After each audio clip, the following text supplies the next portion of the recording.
বন্ধুরা দেখুন, আমি 500 গ্রাম খাসির মাংস নিয়েছি। মাংসটাকে প্রথমে ম্যারিনেট করে রেখে দেব। ভালো করে ম্যারিনেট করে নিচ্ছি, ঢেকে রেখে দেব। আলুটা আমার ভাজা হয়ে গেছে, তুলে নিচ্ছি। 2 চা চামচ হলুদ গুঁড়ো, টমেটো কুচি দিয়ে দিচ্ছি। 30 মিনিট ম্যারিনেট করে মাংস রেখেছিলাম, মাংসটা দিয়ে দিচ্ছি। প্রেসার কুকারে দিয়ে দিচ্ছি।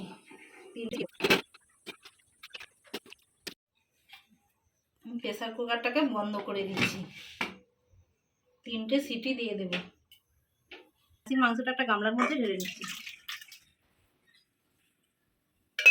ভিডিও ভালো লাগলে বেশি বেশি করে লাইক, কমেন্ট এবং সাবস্ক্রাইব করে আমার পাশে থাকবে।